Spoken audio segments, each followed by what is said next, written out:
ఈ కాలాన్ని తీసుకోవడానికి వచ్చినటువంటి పరిచయం చేస్తాను.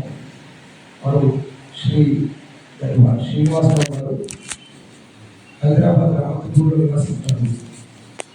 జేఎన్టీయు హైదరాబాద్లో బీటెక్ పూర్తి చేసిన తర్వాత ఐఐఎం కోల్కతాలో మేనేజ్మెంట్ స్టడీ చేసి అలాగే ఉస్మానియాలో ఎంఏ సంస్కృతంగా పూర్తి చేసింది. ఆ తర్వాత విద్యాభ్యాసం పూర్తయిన తర్వాత అమెరికాలో చాలా కంపెనీలో ఉద్యోగం చేసి అక్కడ నుంచి తిరిగి స్వదేశం మీద అభిమానంతో స్వదేశానికి వచ్చి ఇక్కడ స్వాధ్యాయ ఆర్గనైజేషన్ అనేటువంటి ఆర్గనైజేషన్స్లో వారు చాలా రకమైనటువంటి విద్యారంగంలో సేవలు అందిస్తున్నారు. అందరికీ కూడా హిందూ ధర్మాన్ని సులభంగా అందించినటువంటి ధర్మం పట్ల అప్పుకోవడం తెలియజేయడానికి కూడా అనేక ప్రవచనాలు సోషల్ మీడియా అనేకంగా చేస్తున్నారు. సుమారుగా వారు 850 పైగా ప్రవచనాలు చేస్తున్నారు. వారికి యూట్యూబ్ ఛానల్ కూడా ఉంది. అది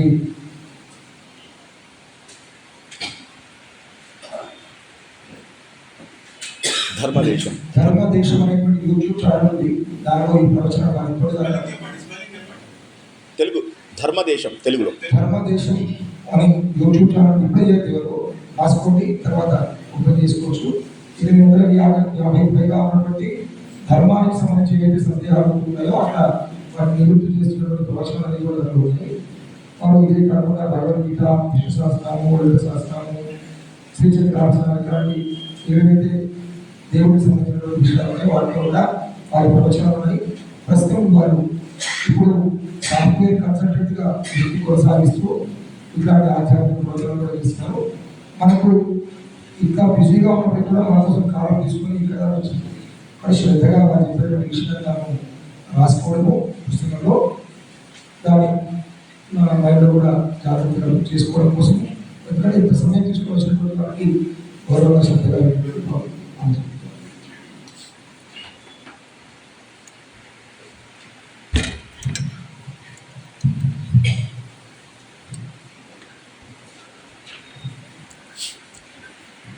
అంతరాయ తిమిరోపశాంతయే శాంత పావనమచింత్య వైభవం తం నరం వపుషి కుంజరం ముఖే మన్మహే కిమపి తుందిలం మహః.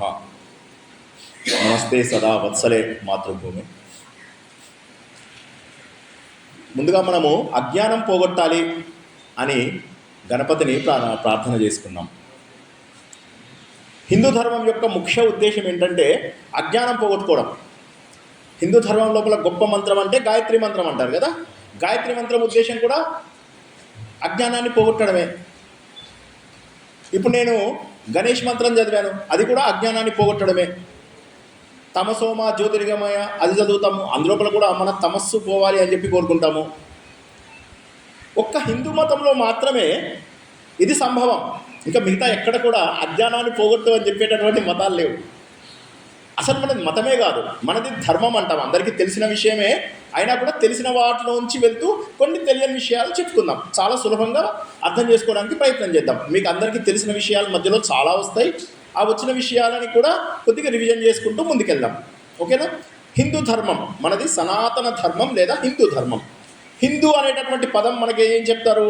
మనది సింధు నది కింద ఉన్న వాళ్ళు హిందూ మహాసముద్రానికి పైన ఉన్న వాళ్ళందరూ కూడా హిందువులే అని చెప్పేసి చెప్తారు. ఒక మీనింగు.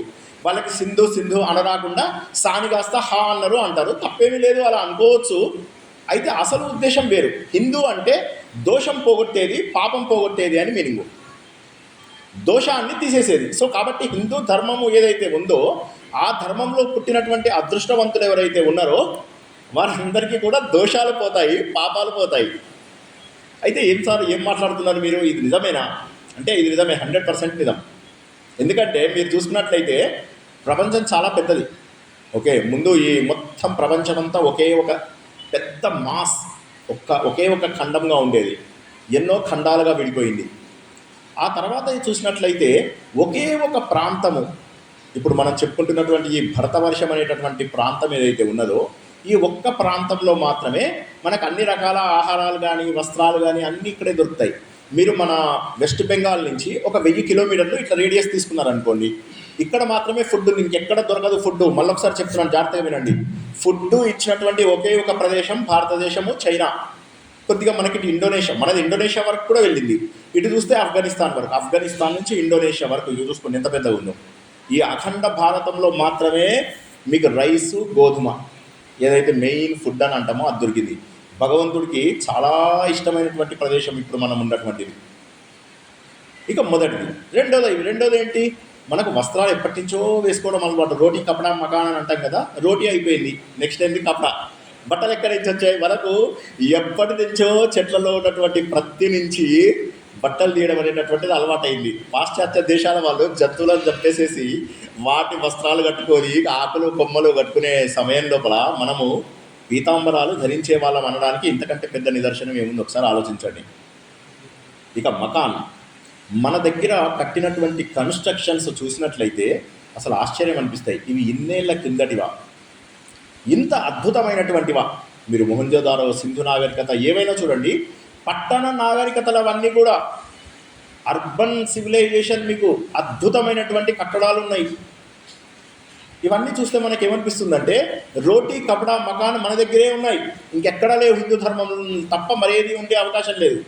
ఇంకా హిందూ ధర్మంలో గొప్ప ఏంటి, సరే ముందుగా రోటీ కపడా మకాన్ దొరికాయి, అవి అయిపోయిన తర్వాత మనకేం కావాలి, విజ్ఞానం కావాలి, డాక్టర్స్ కావాలి, సైన్స్ అండ్ టెక్నాలజీ కావాలి, రాకెట్ సైన్సులు కావాలి. ఇవన్నీ మళ్ళీ ఇక్కడే ప్రారంభమయ్యాయి. మ్యాథమెటిక్స్ అందరికీ తెలిసినట్టుగా ప్రారంభమైంది ఇక్కడే. ఎప్పుడైతే వాళ్ళు జీరో కనుక్కున్నారో ప్రపంచం అంతా కూడా షాక్ అయిపోయారు. జీరో అనేది కనుక్కున్నది మనమే, ఆర్యభట్ట కనుక్కున్నారు. తెలుసా అందరికీ ఈ విషయము, అందరికీ తెలిసిన విషయాలే. ఆర్యభట్ట ఆయన జీరో కనుక్కోగానే ప్రపంచంలో అందరూ షాక్ అయ్యారు. జీరో అనేది ఎలా ఉపయోగించాలనేది కూడా తెలియదు. డెసిమల్ సిస్టమ్, బైనరీ ఉంది, హెక్సామ్ డెసిమల్ ఉంది, అన్నీ ఉన్నాయి సరే, కానీ ఇది 10 అనేటటువంటిది ఏదైతే వచ్చిందో ప్రపంచవ్యాప్తంగా ఉపయోగించడం మొదలెట్టారు ఆశ్చర్యపోయి. మన దగ్గర ఆ సున్నా ఎక్కడి నుంచి వచ్చింది, ఎప్పుడో ఉంది, మన వేదకాలం నుంచే. శూన్యము అంటాము. శూన్యము అంటే విలువ లేదా, కాదు, విలువ ఉంది. శూన్యము అంటే మన దగ్గర ఏంటంటే పరిపూర్ణము అని ఒక అర్థం ఉంది. కాబట్టి హిందువులలో ఉన్న వాళ్ళందరూ కూడా, కొన్ని కోట్ల జన్మల అదృష్టం చేసుకున్న వాళ్ళందరూ కూడా పరిపూర్ణ బతుకు కోసం అని చెప్పేసి హిందూ ధర్మం లోపల వచ్చారు అని చెప్పి ఒక మాట. ఇక సైన్సేనా, మ్యాథమెటిక్స్ లోపల మనం మ్యాథమెటిక్స్లో ఇంకా చూసుకున్నట్టయితే పైథాగరస్ ఆయన బోధాయన అని చెప్పేసి మనం ఇచ్చిన ఫార్ములానే ఆయన ఇక్కడ తెలుసుకొని తను ఇదే స్టైలు, గురుకులం స్టైల్లోనే గ్రీక్ లోపల స్కూల్స్ పెట్టాడు. అలా ఎన్ని తరాలు జరిగింది తెలుసా. అక్కడ కూడా యాజ్ ఇట్ ఈజ్ మనకున్నట్టే గురుకుల స్కూల్స్, ఆ గురుకుల స్కూల్స్ నడిచాయి అక్కడ. అంటే వీటిని బట్టి ఏమర్థమవుతుంది, మన విద్యా విధానం చాలా గొప్పది. ఆ రోజుల్లో మనం చూసినట్టయితే మన అందరికీ తెలిసిందే, నలంద, తక్షశిల ఇవన్నీ ఏవైతే ఉన్నాయో పెద్ద పెద్ద విశ్వవిద్యాలయాలు ఉన్నాయి. అన్ని చోట్ల నుంచి ఇక్కడికి చదువుకోవడానికి వచ్చే వాళ్ళందరూ కూడా. కాబట్టి విద్యా విధానం చాలా గొప్పగా ఉండేది. పై కనుక్కున్నది 22/7, అది కనుక్కున్నది చూస్తే అసలు ఆశ్చర్యం అనిపిస్తుంది తెలుసా. అన్నిటికంటే గమ్మత్తైన విషయము కాంతి వేగాన్ని 2200 యోజనాలు అని చెప్పేసి కనుక్కున్నారు. అది ఎంత ఆశ్చర్యం అంటే ఇవాళ మనం కాంతి స్పీడ్ ఏదైతే 3 × 10⁸ km/s అనేది ఏదైతే చెప్తామో 186,000 మైళ్ళ స్పీడ్ అన్నమాట ఒక సెకండ్కి కాంతి. ఇప్పటి వరకు మనకు ఉన్న వాటిల్లో చాలా స్పీడ్గా వెళ్ళేది కాంతి, అదొకటే గుర్తుంచుకోండి. ఇప్పటి వరకు ఇది అందరికీ తెలిసిన విషయమైనా, తెలియకపోతే గుర్తుంచుకోండి. అన్నిటికంటే కూడా స్పీడ్గా వెళ్ళేది కాంతిని బీట్ చేసేది ఇంకేది లేదు. కాంతి అన్నిటికంటే గొప్పదన్నమాట. ఆ కాంతి 186,000 మైల్స్/సెకండ్ స్పీడ్ లోపల తిరుగుతుంది. దీనిని ఆధారం చేసుకుని, ఈ 186,000 మైళ్ళు/సెకండ్ స్పీడ్ని ఆధారంగా చేసుకొని ఖగోళాలన్నీ కనుక్కున్నారు, గెలాక్సీలు. ఒక్కసారి చూసినట్టయితే వేదాల లోపల ఒక భాగం మనకు జ్యోతిష్యం అంటారు, దాన్ని వేద అంగము అంటారు. ఓకే, వేద అంగము అంటే వేదం అనేది ఒక మనిషిలాగా తీసుకుంటే రకరకాల భాగాలు ఏవైతే ఉంటాయో వాటిని వేద అంగాలు అంటారు. అందులోపల జ్యోతిష్యం అనేది ఒకటి. ఆ జ్యోతిష్యం చూసుకున్నట్లయితే ఈ రోజుకు కూడా ఈ గణన చేసేవాళ్ళు ఇంట్లో నుంచి వెళ్ళి దుర్బిన్ పెట్టి చూడడం అలాంటివి ఏమీ చెయ్యరు. కాకపోతే అద్భుతమైనటువంటి గ్రహ గమనాలు, నక్షత్ర గమనాలు, ఎప్పుడు ఏ గ్రహణం వస్తుంది, ఎప్పుడు ఏ నక్షత్రం ఎక్కడి నుంచి వస్తుంది, ఎప్పుడు ఏ రాశి దేన్ని దాటుతుంది, అవన్నీ ఈ రోజుకు కూడా అద్భుతమైనటువంటి క్యాలిక్యులేషన్స్ చేస్తారు. ఒక పెద్ద సైన్స్ తెలుసా అది, అసలు అది మీరు చూస్తే ఆశ్చర్యపోతారు. ఇక అందులో మనకు తెలుసుకోలేనన్ని, ఒక వ్యక్తి సాధించలేనన్ని విషయాలు ఉంటాయి జ్యోతిష్యం లోపల. ఇక మెడిసిన్ సైడ్ చూసినట్లయితే ఇక ఆశ్చర్యం అనిపిస్తుంది మనకు. ఈ రోజుకు కూడా చరకుడు, సుశ్రుతుడు చెప్పినటువంటి విధానాలు ఆయుర్వేదంలో చాలామంది ఫాలో అవుతారు. ఇది కాక వివిధ దేశాల లోపల కూడా ఈ సిస్టమ్ని ఫాలో అవుతారు. ఎన్ని రకాలుగా పట్టి కట్టచ్చు, ఎన్ని రకాలుగా ఆపరేషన్ చేయొచ్చు, ఆపరేషన్ చేస్తున్నప్పుడు ఏమేమి జరుగుతుంది, ప్రతి విషయం కూడా వారు రాయడం జరిగింది. వాతము, కఫము, పైత్యము ఏవైతే ఈ 3 ఉన్నాయో, ఈ 3 ప్లస్ సక్రమమైనటువంటి విసర్జన క్రియ, ఇవి ఉంటే ఒక వ్యక్తి చాలా బాగుంటాడు అని చెప్పారు. ఆ 3 మేజర్ చేయడానికి మనకు సైన్స్ అంటే మెడిసిన్. ఇట్లాగా 1 కాదు 2 కాదు, ప్రతీదీ కూడా శ్రీకృష్ణ భగవానుడు ఏం చెప్పాడు, చాలా గెలాక్సీలు ఉన్నాయని చెప్పాడు. ఇప్పుడు మనం ఉన్న గెలాక్సీ పేరు ఏంటి? ఎవరో చెప్పారు కరెక్ట్ ఆన్సరు, గట్టిగా చెప్పండి. ఎవరో కరెక్ట్ ఆన్సర్ చెప్పారు, గట్టిగా చెప్పండి చెప్పిన వాళ్ళే. Very good, Milky Way Galaxy. ఇప్పుడు మనం ఉన్నదాన్ని పాలపుంత గెలాక్సీ అంటారు. గెలాక్సీ అంటే ఏంటంటే ఒక సూర్యుడు, ఆయన ఆధారంగా కొన్ని గ్రహాలు తిరిగితే దాన్ని సౌర కుటుంబం లేదా గెలాక్సీ అంటాం. ఓకే, ఇప్పుడు ఆ గెలాక్సీ ఏదైతే ఉందో, మన గెలాక్సీలో 200 కోట్ల గ్రహాలు ఉన్నాయి. మనకు తెలిసినవి 9 గ్రహాలే, కానీ 200 కోట్ల గ్రహాలు ఉన్నాయి ఒక్క మన గెలాక్సీలో. ఇలాంటివి ఎన్ని బ్రహ్మాండాలు ఉన్నాయో లెక్కలేనటువంటిది. మనకు దగ్గర లోపల ఆండ్రోమేడా గెలాక్సీ ఒకటి ఉంది అని చెప్పేసి చెప్తారు, అంతే. ఇలా కొన్ని మాత్రమే కనుక్కున్నారు. ఇదిగాక మన దగ్గర ఉన్న టెలిస్కోప్తో చూడగలిగినంత వరకు మాత్రమే చూడగలుగుతాము. ఇంకా కూడా యూనివర్స్ ఈజ్ ఎవర్ ఎక్స్పాండింగ్, ఇంకా కూడా ప్రపంచం వ్యాప్తి చెందుతూనే ఉంది. దీని అంతు ఇప్పటికీ మనం కనుక్కోలేము, పట్టుకోలేము. కానీ భగవంతుడు శ్రీకృష్ణ భగవానుడు ఏమంటాడు, వీటన్నింటినీ ధరించింది నేనే. ఏ అధ్యాయంలో ఎవరికైనా జ్ఞాపకం ఉందా? భగవద్గీతలో చెప్తాడు, విశ్వరూపంలో కాదు, ఇంకొక అధ్యాయంలో విజ్ఞాన యోగం లోపల చెప్తాడు. ఈ ప్రపంచం అంతా కూడా మనులు అనుకుంటే, ఈ బ్రహ్మాండాలన్నీ కూడా మనులు అనుకుంటే, ఈ మనులన్నింటినీ కట్టిన దారాన్ని నేనే అంటారు. ఒక కథ చెప్తా. ఓ రోజు ఏమైందంటే, ఐన్స్టీను ఇంట్లో కూర్చొని మధ్య లోపల సూర్యుడు చుట్టూరుగా 9 గ్రహాలు తిరుగుతున్నాయి అన్నమాట గాలి లోపల. తయారు చేశాడు ఆయన ఫ్రెండ్స్ అంతా వచ్చి అడిగారు ఆయనని, చాలా బాగా తయారు చేశావు, ఇది ఎట్లా తయారు చేశావు అని అడుగుతారు అనమాట వాళ్ళు. ఎలా ఉంది అంటే, ఎలా లేదు, ఆటోమేటిక్ అంతే అంటాడు. వాళ్ళందరూ ఎవరు ఒప్పుకోరు. ఆటోమేటిక్ ఎట్లా జరుగుతుంది? ఒక మధ్యలో ఒకటి ఉంది, దాని చుట్టూరుగా 9 గ్రహాలు, మళ్ళీ దానికి ఎన్నో ఉపగ్రహాలు ఉన్నాయి, ఇవన్నీ ఎట్లా ఉన్నాయంటే, లేదు ఆటోమేటిక్ అట్లనే తిరుగుతున్నాయి. ఆటోమేటిక్గా తిరగడానికి ఛాన్స్ లేదు అంటే, మరి ఆటోమేటిక్గా ఇవి తిరగడానికి ఛాన్స్ లేనప్పుడు ప్రపంచం లోపల ఇన్ని వందల వేల లక్షల కోట్ల గ్రహాలు నక్షత్రాలు ఉన్నాయి. మనకు తెలిసిన సూర్యుడు బేబీ స్టార్, దీన్ని డ్వార్ఫ్ స్టార్ అంటారు, మరుగుజ్జు నక్షత్రం, చిన్నది. అలాంటివి సూర్యుడి కంటే పెద్ద పెద్దవి ఎన్ని నక్షత్రాలు. మళ్ళీ ఇవన్నీ కాక బ్లాక్ హోల్స్ అని ఉంటాయి. ఈ బ్లాక్ హోల్స్ ఏవైతే ఉంటాయో, ఈ బ్లాక్ హోల్ లోపల ఏమవుతుంది అంటే, ఈ గ్రహాలు నక్షత్రాలు ఈ లోకాలన్నీ అందులోకి వెళ్ళిపోతాయి అన్నమాట. వెళ్ళిపోయిన తర్వాత అది నల్లగా కంప్లీట్గా డార్క్ ఉంటుంది, లోపల కంప్లీట్ చీకటి. ఇప్పుడు ఉదాహరణకి మన సూర్యుడు ఉన్నాడు కదా, ఈ సూర్యుడి లోపల శక్తి ఏంటంటే హైడ్రోజన్స్ నుంచి వస్తుంది, హీలియంగా కన్వర్ట్ అవ్వడము అట్లా వస్తుంది. కొన్నాళ్ళకు హైడ్రోజన్ హీలియం అయిపోయింది అనుకోండి సూర్యుడి దగ్గర శక్తి వెళ్ళిపోతుంది. శక్తి వెళ్ళిపోయిన తర్వాత ఏమవుతుంది, సూర్యుడు బ్లాక్ హోల్లోకి వెళ్ళిపోతాడు. సూర్యుడి ఆధారంగా ఉన్న మనమంతా కూడా బ్లాక్ హోల్లోకి వెళ్ళిపోతాం. అదేవిధంగా నక్షత్రాలన్నీ కూడా వాటి శక్తిని కోల్పోతాయి. గమ్మత్తైన విషయం ఏంటంటే, ఈ బ్లాక్ హోల్ బయట ఒక వెలుతురు కనిపిస్తుంది. ఎవరైనా విన్నరా ఈ పాయింట్? యాక్చువల్గా బ్లాక్ హోల్ బయట, ఈ బ్లాక్ హోల్ బయట ఒక వెలుతురు ఉంటుంది అని చెప్పి రాశాడు. ఈ వెలుతురు ఉంటుంది అన్న విషయము వాళ్ళు చెప్పారు, కానీ అంతకుముందు మన వాళ్ళు ఎప్పుడో చెప్పారు, పోతన ఎప్పుడో చెప్పాడు. లోకంబులు లోకస్తులు లోకేశులు తెగిన తుది నలోకంబకు పెంచి కట్టిన అవ్వాలనెవ్వడు ఏకాకృతిని వెలుగునో అతని నేను సేవింతున్నని. దాని మీనింగ్ ఏంది? ఇక్కడ ఉన్నటువంటి జనాలు, ఇక్కడ ఉన్నటువంటి లోకాలు, ఈ లోకాలకు అధిపతులు, వీరందరూ కూడా పూర్తిగా నాశనం అయిపోయిన తర్వాత, అంటే ప్రళయం లాంటి సిచ్యువేషన్ వచ్చిన తర్వాత, చీకటి బ్లాక్ హోల్ ఆ డార్క్ ప్లేస్లోకి వెళ్ళిపోయిన తర్వాత, ఆ బ్లాక్ హోల్ బయట ఒక వెలుతురు ఉంది కదా, ఆ వెలుతురుకు కారణమైనటువంటి ఆ భగవంతుడిని నేను ప్రార్థిస్తాను అని చెప్పాడు. ఒక్కసారి ఇక్కడ మనమందరం ఆలోచించాల్సింది ఏంటంటే, హిందూ ధర్మం లోపల ఎన్ని విషయాలు చెప్పారో చెప్పలేము, అసలు లెక్కలేదు. ఇవాళ ఒక రోజులో అవ్వదు, అది నాకు తెలుసు గ్యారంటీగా. అంటే ఒకసారి మీరు చూసుకున్నట్లయితే ఆయన ఎక్కడి నుంచి గుర్తించాడు? ఇంట్లోంచి కూడా బయటికి వెళ్ళలేదు. రాజు వచ్చి, నువ్వు రాసినటువంటి భాగవతాన్ని నాకు అంకితం చెయ్యు అన్నాడు. నేను అంకితం చెయ్యను, ఇది నేను దేవుడితో ప్రమాణం చేయించుకున్నాను, దేవుడు నాకు రాయమని చెప్పేసి అన్నాడు, కాబట్టి దేవుడి కోసం రాస్తున్నాను నేనని. ఆ రాజు ఏం చేస్తాడు, అందరినీ బ్రాహ్మిన్స్ అందరినీ కుల్లబొడి చేస్తుంటాడు.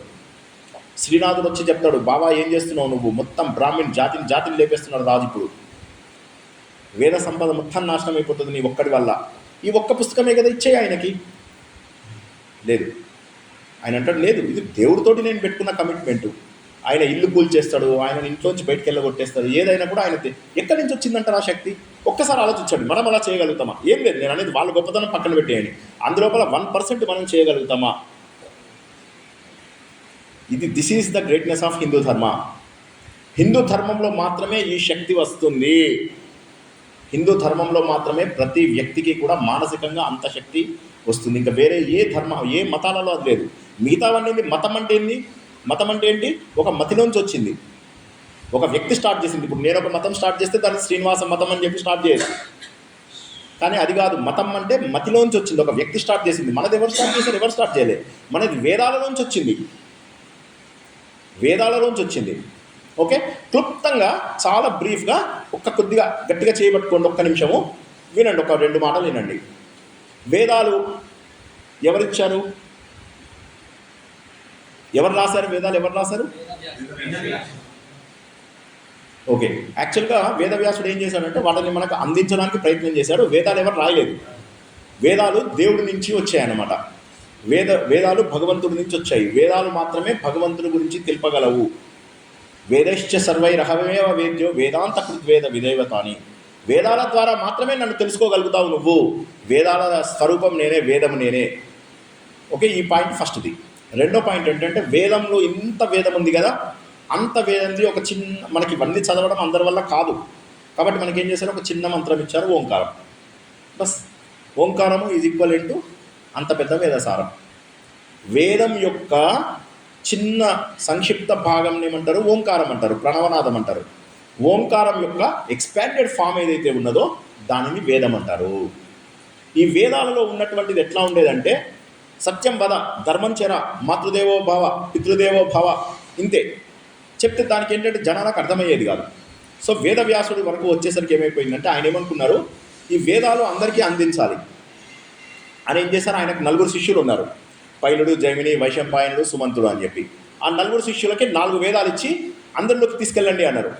వాళ్ళు వెళ్ళి చెప్పారు, వచ్చి లాభం లేదు, కృతయుగంలో, త్రేతాయుగంలో, ద్వాపర యుగంలో కొంత భాగం అయింది, కానీ కలియుగంలో ఇది ఎవరు పట్టుకోలేరు. ఎందుకంటే ద్వాపర యుగం ఎండింగ్కి వచ్చేసాం మనము, ఈ ఎండింగ్ లోపల ఎవ్వరూ పట్టుకోలేరు దీన్ని. మరి ఏం చేయాలి? ఇప్పుడు ఎవరు పట్టుకోలేకపోతున్నారు? 4 శిష్యులు 4 వేదాలు బాగా పాపం ప్రచారం చేయించాడు, కానీ వెళ్ళలేదు. అప్పుడు ఆయన ఏం చేశారంటే కూర్చొని 18 పురాణాలు రాశారు. మళ్ళీ మీరు కన్ఫ్యూజ్ అవ్వచ్చు, సార్ ఒక్కొక్క పురాణంలో ఒక్కొక్క దేవుడు ఉంటాడు. శివ పురాణంలో శివుడు గొప్ప, విష్ణు పురాణంలో విష్ణువు గొప్ప, దేవి భాగవతంలో దేవి గొప్ప, ఇలా ఒక్కొక్క పురాణంలో ఒక్కొక్కళ్ళు గొప్ప. గణేష్ పురాణంలో గణపతే సృష్టి స్టార్ట్ చేశాడు. స్టార్ట్ చేసి ఆయన బ్రహ్మ విష్ణు మహేశ్వర్లని ప్రారంభించాడు. అదేవిధంగా విష్ణుమూర్తి పురాణాల్లో అన్నీ తీసుకున్నట్టయితే విష్ణుమూర్తి ముందు వస్తాడు, తర్వాత శివుడు బ్రహ్మ వీళ్ళని తను పుట్టిస్తాడు. శివపురాణం తీసుకుంటే తను విష్ణుమూర్తిని బ్రహ్మను పుట్టిస్తాడు. మరి ఏది కరెక్టు? ఏది కరెక్ట్ అంటే అన్నీ కరెక్టే. ఎందుకంటే ఒక్కొక్క టైంలో ఒక్కొక్కటి జరిగింది, కాబట్టి అన్నీ కరెక్టే. ఇప్పుడు మనం ఉన్నటువంటి దాన్ని శ్వేతవరాహ కల్పం అంటారు. ఈ శ్వేతవరాహ కల్పంలో కూడా శ్రీమద్ భాగవతం ఇప్పుడు మనకు అప్లికేబుల్ అన్నమాట. సో ఈ విధంగా ఆయన పురాణాలన్నీ రాశాడు. పురాణాలు రాసిన తర్వాత కూడా ఆయనకి ఎందుకో ఆనందం అనిపించలేదు. ఇంకా కూడా ఏదన్నా సులభమైన మార్గం ఇవ్వాలి వీళ్ళకి అనుకున్నారు. దాన్ని ఆయన ఏం చేశారంటే తన కుటుంబ చరిత్ర, శ్రీమద్ భాగవతం, సంపూర్ణ మహాభారతం రాశారు. ఓకే, మళ్ళీ ఒక్కసారి ఇది కొద్దిగా డ్రై సబ్జెక్ట్ కాబట్టి ఒకసారి మళ్ళీ చెప్తా. ముందు వేదాలు అర్థం చేసుకోవడం కష్టం కాబట్టి కథల రూపంలో ఉన్న 2వ లేయరు పురాణాలు. 3వ లేయర్ వచ్చేసరికి ఏమైందంటే కావ్యాలు, ఇతిహాసాలు అంటారు. అవి లోపల రామాయణ మహాభారతాలు వస్తాయి. రామాయణం ఏమో వాల్మీకి రాశారు, మహాభారతం ఏమో వేదవ్యాసుడు రాశాడు. ఇందులో ఏమైనా డౌట్ ఉంటే అడగండి, ఎవరైనా పర్వాలేదు, మొహమాటం లేదు. నేను తర్వాతది నెక్స్ట్ పాయింట్కి వెళ్ళే ముందు వేదాలు, పురాణాలు, కావ్యాలు అని 3 లేయర్స్ మనకు మొత్తం మన హిందూ ధర్మం అంతా కూడా ఏముంది అంటే ఈ 3 లేయర్స్. ఓకే, ఇంతవరకు అర్థమైతే నెక్స్ట్ ఏంటంటే వీటి లోపల ఏం చెప్పారు మరి? వేదాలలో చెప్పిన, పురాణాలలో చెప్పిన, కావ్యాలలో చెప్పిన చాలా సింపుల్గా చెప్పారు. ఎవరన్నా నీ దగ్గరికి వచ్చి నువ్వు హిందువు అని గ్యారంటీ ఏంటి అన్నారు అనుకో, ఒకటే మాట చెప్పాలి. హిందువు అంటే ఏంటంటే ధర్మము, అర్థము, కామము, మోక్షము, ఈ 4 సాధించడానికి. వేరే ధర్మాలలో ఇవి లేవు. వేరే ధర్మాలలో స్వర్గమో నరకమో ఉంటుంది అంతే. ఆ ఆ స్వర్గం లోపల కూడా నీకు 72 మంది భార్యలు దొరుకుతారు, ఇలాంటి పిచ్చి మాటలే తప్పితే మనకున్నటువంటి ఒక అద్భుతమైనటువంటి డీటెయిల్డ్ డిస్క్రిప్షన్ లేదు వాళ్ళకి. స్వర్గం కంటే కూడా మించినటువంటి మోక్షం అనేది ఒకటి ఉంది అంటారు. ఆ మోక్షానికి డెఫినేషన్ ఇచ్చింది మనమే. అదేంటో ఒక్క నిమిషంలో తెలుసుకుందాం. అన్నిటికంటే ముందు మళ్ళీ గుర్తుంచుకోండి ఒకసారి, పాపం ఆయన వేదాలు చాలా కష్టపడి ఇచ్చాడు. 1130 భాగాలు ఉండే వేదాలు. ఈరోజు చూసుకుంటే 7-8 భాగాలు మాత్రమే మనకి అవైలబుల్ ఉన్నాయి. మొత్తం పోగొట్టుకుంటున్నాం మనం. పురాణాలు 180 పురాణాలు రాశారు ఆయన. 18 మహాపురాణాలు, 18 ఉప పురాణాలు, 18 ఖిలా, 18 అతి, ఇట్లా పాపం రాసుకుంటూ వెళ్ళిపోయారు ఆయన జీవితం అంతా పురాణాలు రాయడంలోనే. చివరికి మహాభారతం రాసి అందించారు. సో మహాభారతం కానీ రామాయణం కానీ చదివితే వేదంతో సమానం. ఈ పాయింట్ అర్థమైందా? కనీసం ఈ లాస్ట్ పాయింట్ అర్థమైందా? రామాయణం కానీ చదివితే వేదంతో సమానం. అందుకోసమని మనకు అందుబాటు లోపల. సో ఇదేంటంటే చాలా కాంప్లికేటెడ్ అనుకోవద్దు. హిందూ ధర్మం చాలా సులభం యాక్చువల్గా. ఎందుకంటే నాకు ఈ వేదాలు వద్దు, పురాణాలు వద్దు, రామాయణం చదువుకో చాలు. రామాయణాన్ని కాండ బై కాండ చదువుకోండి, అయిపోయింది. అదే మీకు వేదంతో సమానం. రామాయణము మనకు తెలిసి 24,000 శ్లోకాలు కదా. బ్రహ్మలోకం లోపల స్వర్గలోకం లోపల 1,000,000 శ్లోకాల లోపల. రాముడు పుట్టకముందే రామాయణం జరిగింది. అంతకంటే ముందు బ్రహ్మలోకం లోపల 100 కోట్ల శ్లోకాలతో రాశారు. అది 100 కోట్ల శ్లోకాలు. సో అది వేదం. రామాయణం అనేటటువంటిది వేదం. మనం చదవలేం కాబట్టి 24,000 శ్లోకాలు అని చెప్పేసి అన్నారు. అందుకని మనకు అందించాడు వాల్మీకి. సో ఇది మనం గుర్తించాల్సినది ఏంటంటే, అందరికీ సులువుగా ఉంటుంది, ఎవరికీ కష్టం కాదు. కానీ గమ్మత్ ఏంటంటే, మరి ఏం చెయ్యాలి? ఇవన్నీ ఇన్ని రకాలు ఉన్నాయి, ఏం చదవాలి, ఏం చెయ్యాలి అంటే, కథ చదువుతూ కథ లోపల నీతి తెలుసుకోవాలి, అంతే, సింపుల్. దానికోసము ధర్మము, అర్థము, కామము, మోక్షము, ఈ 4 ప్రతి ఒక్కరూ సాధించాలి. ఇవి సాధించకపోతే వాడు హిందువు కాదు. ఒకడు హిందువు అవునా కాదా అంటే ధర్మము, అర్థము, కామము, మోక్షం, ఈ 4 సాధిస్తే చాలు. ఈ 4 సాధించడానికి ఏం చేశారంటే, ధర్మం అంటే ఏంటి? సరైనటువంటి మంచి మాటలు నేర్చుకోవడం. మనం ఏం చేస్తాం? స్కూల్లోకి వెళ్తాం కదా, స్కూల్లో మనకు మంచి మాటలే నేర్పిస్తారు కదా. అట్లా గ్యారెంటీ లేదని చెప్పకండి, ఎజ్యూమ్ చేసుకుందాం కొద్దిసేపటికి. స్కూల్ లోపల మంచి అదే అది మనకి ఏమైందంటే, మన విద్యా వ్యవస్థని మెకాలే 1835 లోపల నాశనం చేసేసాడు. మన ఇప్పుడు ఏమవుతుందంటే, మనమేమో చాలా బట్టలు కట్టుకుంటున్నాం, మంచి బట్టలు కట్టుకుంటున్నాము, ఓకే, మంచిగా సమృద్ధిగా ధనము. సమాజం లోపల చూసినట్లయితేనేమో చక్కటి స్నేహము, ఆతిథ్యము, అమ్మకు విలువిస్తాము, నాన్నకు విలువిస్తాము, అతిథులకు విలువిస్తాము, గురువులకు విలువిస్తాము. ఆ రోజుల్లో గురువులు ఎట్లుండేవాళ్ళు తెలుసా? మీరు షాక్ అయిపోతారు. అసలు గురుకులం అంటే, ఇప్పుడు ఇలా చెప్పే కదా, పైథాగరస్ మన బోధాయన దగ్గర నేర్చుకున్నవన్నీ పోయి వాళ్ళ దగ్గర గురుకులం స్టార్ట్ చేశారు. గురుకులం లోపల ఏం చేసేవాళ్ళు తెలుసా? గురువు గారు, వాళ్ళ అమ్మ, వాళ్ళ వైఫ్ ఉండేది, పిల్లలందరూ ఉండేవాళ్ళు కదా, ఇంట్లో పనులు అన్నీ చేస్తుండేవాళ్ళు. గురువు గారు చూస్తుండేవారు, ఎవరెవరు ఏమేం చేస్తారో అని చెప్పి చూస్తారు. ఆయన చూసిన తర్వాత ఎవరికి తగ్గది వాడికి ఇచ్చేవారు. ఎవరికి ఏది సూట్ అవుతుంది, ఎవరికి ఏది బాగుంటుందో చూసి అది ఇచ్చేవారు. తల్లి ఎలా ఉండేది? సొంత తల్లిలా ఉండేది. వీళ్ళందరూ వాళ్ళ అమ్మ నాన్నను వదిలేసి మా దగ్గరికి వచ్చారు కాబట్టి మేము ఎలా ఉండాలి అని ఆవిడేం చేసేది, మీకు శ్రీకృష్ణుడిది సుధామూర్తి తెలుసు కదా కథ, కుచేలుడు అటుకులు తిన్నట్టు వెళ్తారు కదా. ఆ టైం లోపల ఈయన బయటకు వెళ్తుంటే ఆమె అంటదనమాట, నాన్న ఆగాగు, బయటకు వెళ్తున్నారు కదా, కొద్దిగా అటుకులు తినేసేళ్ళు అని చెప్పి సుధామూర్తి ఇస్తుంది అనమాట. కొన్ని అటుకులు మన తల్లి చేసినట్టే ఉందా లేదా చెప్పండి? మన అమ్మ అట్టనే ఉండదా? మనం ఏదైనా హడావిడిగా బయటకు వెళ్తుంటే, నాన్న పని మీద వెళ్తున్నాం తినేసేళ్ళు అంటదా లేదా? సొంత తల్లి చూసుకున్నట్టుగా చూసుకునేవాళ్ళు ఆ రోజుల్లో. ఆ రోజుల్లో గురుకుల విద్య అద్భుతం, అందులోపల అనుమానం లేదు. అయితే ఆ గురువులు కూడా ఏం చేసేవాళ్ళు, అన్నీ అందరికీ నేర్పించారు. ఇప్పుడు అందరికీ ఒకే రకమైనటువంటి పరిణతి రాదు, అందరూ ఒకే రకమైనటువంటి విద్యని స్వీకరించడం దాదాపు అసంభవం.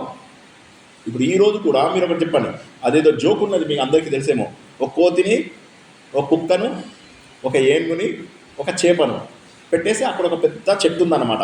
ఆ చెట్టు మీద ఫస్ట్ ఎవడు ఎక్కితే వాడు విన్నారని చెప్పారట. మనది ఇప్పుడు అట్లనే ఉంది కదా. అది చూడడానికి జోకు, కానీ ఒకసారి ఆలోచించినట్లయితే మనని అట్లాగే చేస్తున్నారు. అందరికీ అన్ని రకాలలో అన్నిట్లలో విద్య తీసుకునేటటువంటి పరిణతి ఉండదు. ఒక్కొక్కళ్ళ మైండ్ సెట్ ఒక్కొక్క రకంగా ఉంటుంది. అందుకని గురువు ఏం చేసేవాడు అంటే, వాళ్ళని అబ్జర్వ్ చేసేవాడు. కొన్నాళ్ళ పాటు అబ్జర్వ్ చేసి ఎవరికి ఏది నేర్పించాలో అదే నేర్పించేవారు. కొంతమందికి శ్రౌతం అంటే వేదాలు, కొంతమందికి స్మార్థం నేర్పించేవాడు. స్మార్థం అంటే ఇప్పుడు మీరు పూజలు అవి చేస్తారు కదా, ఇవన్నీ కూడా స్మృతులు అని వాటి నుంచి వస్తాయి అన్నమాట. అంటే గర్భాధానం మొదటి నుంచి, అంటే పిల్లవాళ్ళు పుట్టక ముందు స్త్రీ పురుషుల కలయిక కోసం ఏర్పరిచిన గర్భాధానం నుంచి మొదలెట్టి ఒక మనిషి చనిపోయే అంత్యేష్టి అంటారు. అంత్యేష్టి అంటే చివరి సంస్కారాలు. ఈ సంస్కారాల వరకు చేసే వాటిని స్మార్థం అంటారు. ఇవన్నీ కూడా నేర్పిస్తారు అన్నమాట. ఎవరికి ఏం నేర్పించాలి? కొంతమందికి ఓన్లీ అడ్మినిస్ట్రేటివ్ అవే నేర్పిస్తారు, కొంతమందికి ఓన్లీ బుద్ధి ఉంటుంది అదే నేర్పిస్తారు, కొంతమందికి చదరంగంలో మంచి తెలివితేటలు ఉంటాయి చదరంగం నేర్పిస్తారు. ఎవరికి ఏది కావాలో గురువుల రోజుల్లో అదే నేర్పించేవాళ్ళు. ఒకవేళ నేర్పించలేకపోతే వెనక్కి వచ్చి చెప్పేవాళ్ళు తల్లిదండ్రులకి. ఉదాహరణకి ప్రహ్లాదుడి విషయం లోపల వాళ్ళు వచ్చి ఏం చెప్పారంటే, చివరికి అన్ని రకాల ప్రయత్నాలు చేసిన తర్వాత చండ అమార్కుడు అని చెప్పి ఇద్దరు ఉంటారనమాట, శుక్రాచార్యుని పిల్లలు. వాళ్ళు వచ్చేసి అంటారు, ప్రహ్లాదుడికి మేము చదివించలేకపోతున్నామని వెనక్కి వచ్చి తండ్రికి చెప్తాడు. అప్పుడు హిరణ్యకశిపుడు బాధపడతాడు. అప్పటిదాకా కూడా గురువులు ఏదన్నా చేయగలుగుతారు అనే నమ్మకం ఉంటుంది. సో కాబట్టి గురువుల మీద అంత నమ్మకం ఉండేది ఆ రోజుల లోపల. మనకు జన్మనిచ్చింది తల్లిదండ్రులు అయినప్పటికీ కూడా మన జీవితాన్ని మార్చేది గురువులు అని చెప్పి తెలిసినప్పుడు ఎట్లా ఉంటుంది మనకు ఆలోచించండి ఒకసారి. సో అలాగా పిల్లలకి చాలా గౌరవం ఉండేది. ఇక సమాజం ఎంత బాగుండేది తెలుసా? అందరూ ఒకరికొకరు సహాయపడము. అప్పట్లో గొడవలు అయ్యేవి కాదని కాదు, చాలా కొద్దిగా. ఈవెన్ రాజుల మధ్యలో కూడా గొడవలు అవుతుండేవి. గొడవలు అయితే ఏం రాజులు చంపేసేవాళ్ళ? ఏం లేదు. వాళ్ళు ఏం చేసేవాళ్ళు, అవతల వ్యక్తి నేను ఓడిపోయాను అని చెప్పగానే అతనిని రాజ మర్యాదలతోని ఎంతైతే పోగొట్టుకున్నాడో అంతకంటే డబుల్ పైసలు ఇచ్చి వెనక్కి పంపించేవాళ్ళు. రాజులు ఎంత మర్యాద చేసేవాళ్ళు. అదే మనకు 700 లోపల మహమ్మద్ బిన్ కాసిం వచ్చినప్పుడు, ఆయన వచ్చినప్పుడు ఏం చేశాడు? ఆయన డైరెక్ట్గా వచ్చి అటాక్ చేశాడు. చేయగానే మన వాళ్ళు 10-15 సార్లు ఓడగొట్టారు ఆయనని. చివరికి ఆ దాహేరు ఆయన ఏం చేశాడు? ఓడిపోయాడు. ఓడిపోగానే వచ్చి రావడమే, తలలు పగలగొట్టడం మొదలెట్టాడు. ఫస్ట్ డైరెక్ట్గా కత్తి తీసి ఇక్కడ వేయడమే. అల్లాహు అక్బర్ అను, లా ఇలాహి ఇల్లెల్లాహి అను. తలలు పగలగొట్టేశారు. ఎందుకు ఇంత సంపద ఉంది వీళ్ళ దగ్గర? మన దగ్గర డబ్బుకు డబ్బు ఉండేది, విద్య ఉండేది, అందరికీ కావాల్సిన భోజనాలు, ఫుడ్ అన్నీ ఉండేవి. భగవంతుడు ఇచ్చినటువంటివన్నీ మనము అనుభవించడంతో పాటు అందరికీ ఇచ్చేవాళ్ళం. హిందూ ధర్మం యొక్క గొప్పతనమే అది. ఎన్ని మంచి మాటలు చెప్తారు. సర్వే జన సుఖినో భవంతి అని చెప్తారు. ఎక్కడన్నా చెప్తారా అసలు? సర్వే భవంతు సుఖినః అని అంటారు. అవునా? ఎందుకంటారు? మాకు వేదాలలో ప్రతి సూక్తం లోపల ఏం చెప్తారు తెలుసా? ఓ అగ్నిదేవ మాకు మంచి చేయి, ఓ ఇంద్రుడా మా అందరికీ సుఖంగా ఉండని, మా అందరికీ పాడి పంటలు ఉండని, ఇవే చెప్తారు. అందరూ బాగుండాలి, అందరూ బాగుండాలి, అందరూ బాగుండాలి, అందులో మనం ఉండాలి. ఇది హిందూ ధర్మం. ఇది ఇంకా వేరే మతాలలో వచ్చే ఛాన్స్ ఇంకా కొన్ని కోట్ల జన్మలైనా లేదు. వాళ్ళు ఏవో 10 కమాండ్మెంట్స్ ఇచ్చుకోగలుగుతారు అంతే. కానీ మన దగ్గర అసలు మొత్తం జీవితం అంతా కూడా అద్భుతమైనటువంటి జీవితం. అటువంటి అద్భుతమైనటువంటి జీవితం ఉన్న సమయం లోపల ధర్మం నేర్చుకోవడం కోసమని మనకు గురుకులం ఉండేది. సుమారుగా 15 నుంచి 20 ఏళ్ళ వరకు ధర్మం నేర్చుకుంటాం. దాన్ని బ్రహ్మచర్య ఆశ్రమం అంటారు. ఓకే, కొద్దిగా ఒక్క 2 నిమిషాలు మన చేయి గట్టిగా పట్టుకోండి. Dry subject. ముందున్న దాన్ని మనకు ఏం సాధించాలి? హిందువు అని ఎవరైనా అడిగితే నువ్వు హిందువా కాదా అని అన్నారు అనుకోండి, నేను హిందువుని ఏం చెప్పాలంటే ముందు ధర్మము, అర్థము, కామము, మోక్షము సాధించి తీరవలసిందే.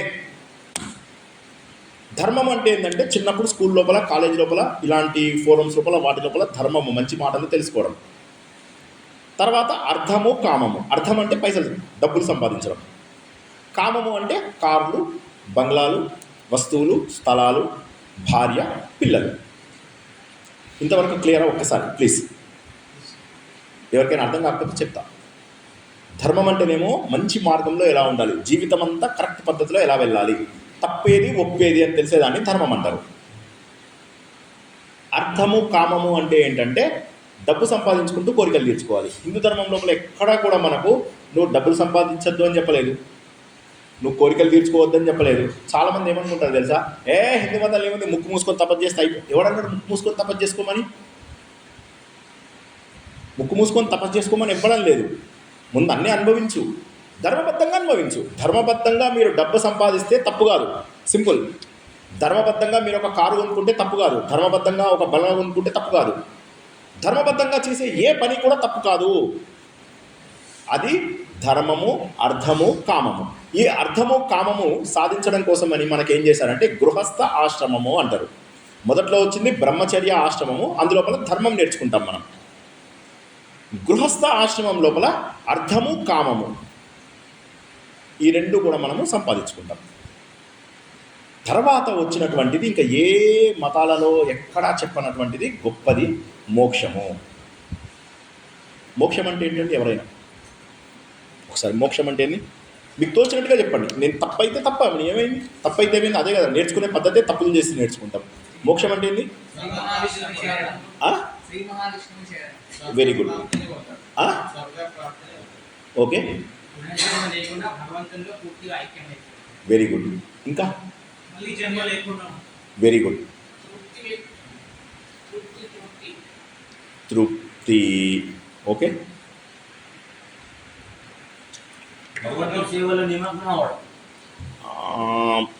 ఓకే, అందరూ కూడా చక్కగా చెప్పారు.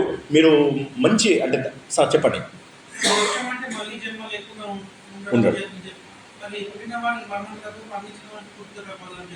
అవును, కాదు. శరీరానికి మరణం ఉంటుంది కానీ ఆత్మకు మరణం ఉండదు.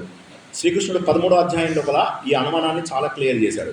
ఏమనంటే అందరికీ కూడా ఒక జడము ఒక చైతన్యం. ఇది కొద్దిగా డ్రై, 2 నిమిషాలు మాత్రమే చెప్తాను. అందులోపల అర్థం చేసుకునే వాళ్ళు అర్థం చేసుకోండి, అర్థం కాకపోతే ప్రస్తుతానికి వదిలేయండి. ఒకటి చైతన్యం, ఒకటి జడం. మీకు చాలా సింపుల్ ఎగ్జాంపుల్ చెప్తాను. ఈ రూమ్లో ఉన్న ఎలక్ట్రిసిటీ అంతా ఒకటేనా సార్? వేరువేరా? ఎలక్ట్రిక్ ఒకటే కదా. ఈ లైట్కి కారణం ఎవరు? ఈ లైట్కి ఎలక్ట్రిసిటీ కారణం. ఫ్యాన్ తిరుగుతుందంటే కారణం ఏంటి? స్పీకరు,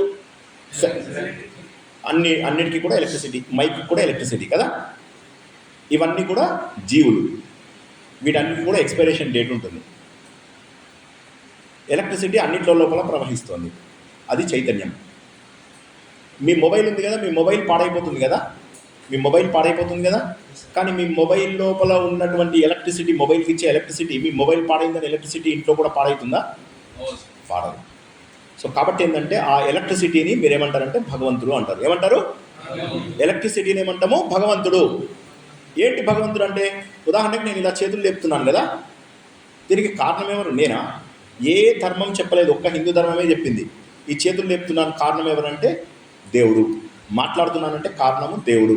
చూస్తున్నానంటే కారణము దేవుడు. వింటున్నానంటే కారణము దేవుడు. ఒకే దేవుడి శక్తి వివిధ రూపములలో ప్రకటింపబడుతోంది. మళ్ళొకసారి చెప్తా. శక్తి ఒకటే. ఆ శక్తి ఇందులోంచి వెళ్ళిపోయిన మరుక్షణం ఈ శరీరానికి నిలబడే శక్తి ఉండదు, ఈ శరీరానికి కూర్చునే శక్తి ఉండదు. శరీరం పడిపోతుంది అంతే, టక్మని పడిపోతుంది శరీరం పడిపోవడానికే. అలాగే మైక్ కూడా. మొన్న నా ల్యాప్టాప్ 4 ఏళ్ళు అయిందని చెప్పేసి పాడైపోయింది. బాగు చేద్దామంటే ఆఫీస్లో, సార్ ఎందుకు సార్ మీరు కొత్త ల్యాప్టాప్ తీసుకోండి అంటే, నాకేమో ల్యాప్టాప్ మీద ఇష్టము. వాళ్ళన్నా లేదు సార్ కొత్తది తీసుకోండి. ఎందుకు సార్ 4 ఏళ్ళు అయింది, ఎక్స్పైరేషన్ అయింది. సో జడ పదార్థాలన్నిటికీ ఎక్స్పైరేషన్ ఉంటుంది. జడ పదార్థాలకు ఎక్స్పైరేషన్ ఉంటుంది, చైతన్యానికి ఎక్స్పైరేషన్ ఉండదు. కాబట్టి మనమంతా ఆత్మస్వరూపులము. కానీ మనం ఆత్మస్వరూపులమని తెలియకపోవడమే బంధం. ఉదాహరణకు నేను పుట్టినప్పుడు నాకేం తెలుసు? ఏం తెలియదు. పుట్టిన తర్వాత కొన్నాళ్ళకు నాకు పేరు పెడతారు. కానీ నేను పుట్టకముందే నేను బతుకున్నాను. తల్లి కడుపు లోపల నాకు ప్రాణం ఉంది. తల్లి కడుపులో పుట్టకముందు కూడా నాకు ప్రాణం ఉంది. ఎప్పుడో తెలుసా? సరే మీకు బ్రీఫ్, ఇది అసలు మనం చెప్పాలనుకున్న దాంట్లో లేదు. అర్థం చేసుకునే వాళ్ళు అర్థం చేసుకోండి, అర్థం కాకపోతే సులభంగా వదిలేయండి. మనము 3 శరీరాలను కలిగి ఉంటాం. ఇది ఏదైతే ఇది స్థూల శరీరం. స్థూలం అంటే అన్నంతో తయారైన శరీరం, దీన్ని స్థూలం అంటారు. నిద్రపోయినప్పుడు మనము డ్రీమ్స్లోకి వెళ్తాం కదా, రకరకాల డ్రీమ్స్ వస్తాయి కదా. ఆ సమయంలో మీ శరీరం కదలదు, కానీ మీ మనస్సు బుద్ధి కదులుతాయి. దాన్ని సూక్ష్మ శరీరం అంటారు. ఏమంటారు? ఆ సమయం లోపల మీకు చేతులు కాళ్ళు ఇవేవి కదలవు కదా. కొద్దిసేపు అయిన తర్వాత డీప్ స్లీప్లోకి వెళ్తారు. దాన్ని సుషుప్త అవస్థ అంటారు. ఆ సమయం లోపల మీరు కారణ రూపంలో ఉంటారు. సాక్షిభూతంగా మీ శరీరాన్ని చూస్తూ ఉంటారు. ఆ సమయం లోపల మీరు ఎవరైనా పామును పెట్టాడనుకో మీ పక్కన, భయపడతారా? ఎవడన్నా వచ్చి ₹1,00,00,000 పక్కన పెడితే? సో ఏదైతే మనం జీవితం అంతా పోరాడుతున్నామో డబ్బు కోసము, భయం కోసము, డబ్బు భయం, అవి మీకు ఎందుకు లేవు? ఎక్కడ పోయినాయి? సరే, నేను బాగా దగ్గుతా, ఓకే, బాగా దగ్గొస్తుంది, కోరింత దగ్గొస్తుంది. కానీ ఎప్పుడైతే నేను గాఢ నిద్రలోకి వెళ్తానో నాకు దగ్గొస్తుందా? ఎప్పుడైతే నేను బాగా నాకు ఏదో ఒక పెద్ద రోగం వచ్చింది, ఓకే, యాక్సిడెంట్ ఏదో అయింది, ఆ యాక్సిడెంట్ అయినప్పుడు నేను నిద్రపోతాను. నిద్రపోయినప్పుడు నాకు ఆ యాక్సిడెంట్ నొప్పి తెలుస్తుందా? అది ఒక శాంపుల్. ఆ సమయంలో అది కనుక ఆ నిద్ర కనుక లేకపోతే మనము ఆనందంగా ఉండలేము. దాన్ని కారణ శరీరం అంటారు. అర్థమయ్యే వాళ్ళు అర్థం చేసుకోండి, అర్థం కాకపోతే వదిలేయండి. ఒక రోజులో అన్న అర్థం కావు.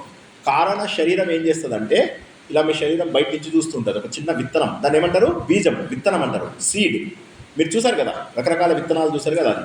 అదేం చేస్తుంది, మీకు గనక శ్వాసలు ఉంటే ఈ శరీరంలో ప్రవేశిస్తుంది, శ్వాసలు లేకపోతే ఇంకొక శరీరంలో ప్రవేశిస్తుంది.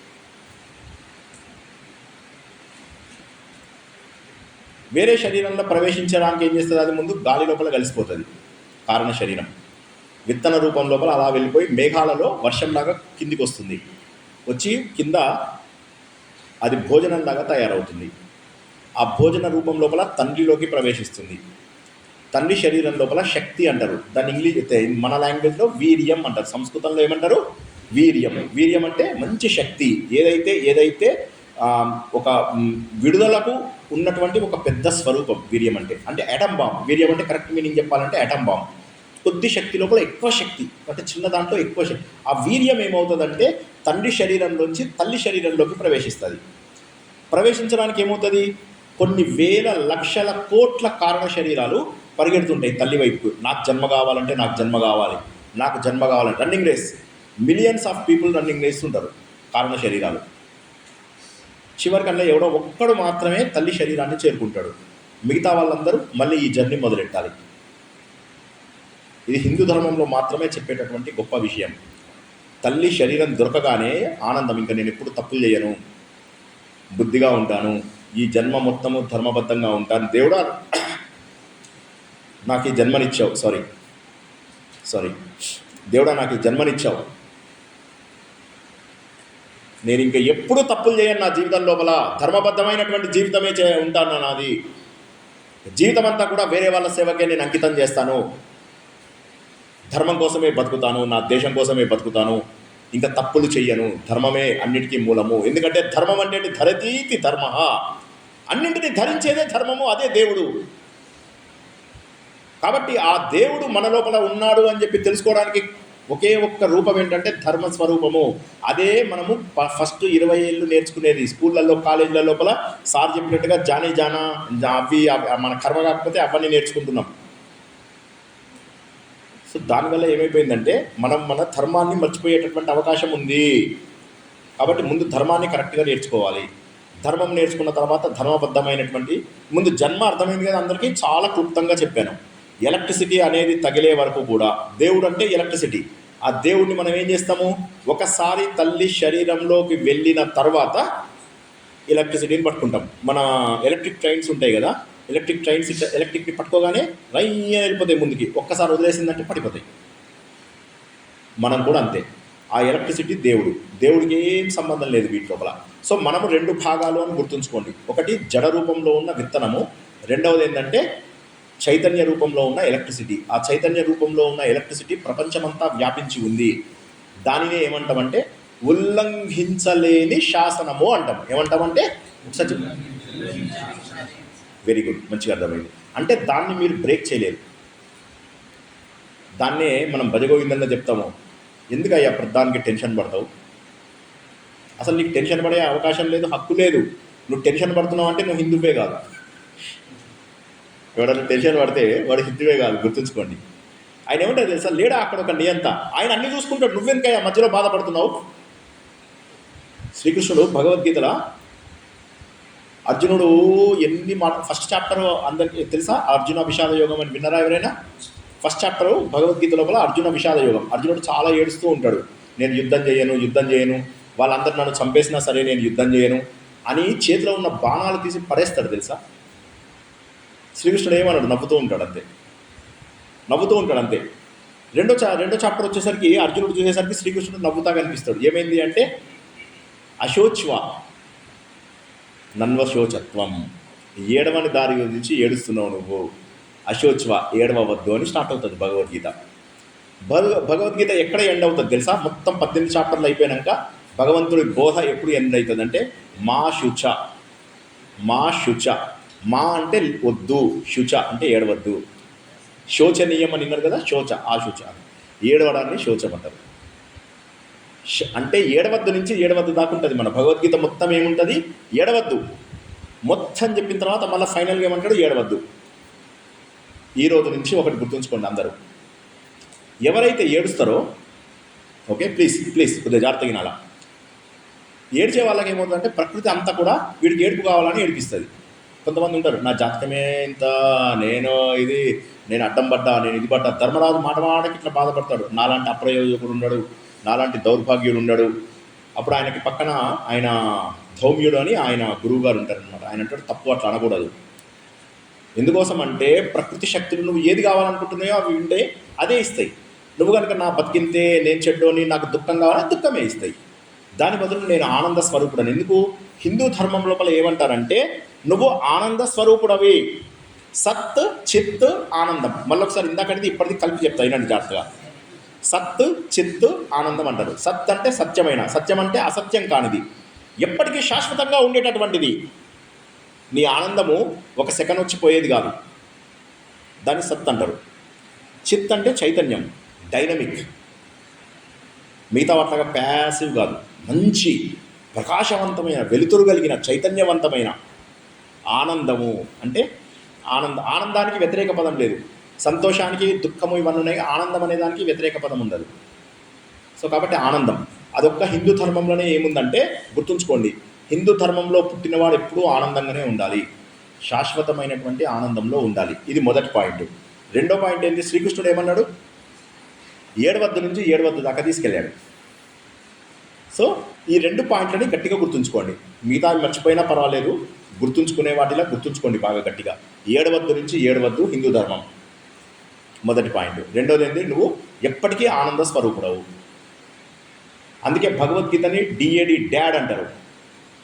డాడ్ అంటే ఏంటంటే, డి అంటే ధర్మం, ఎప్పుడు తప్పు పనులు చేయకూడదు.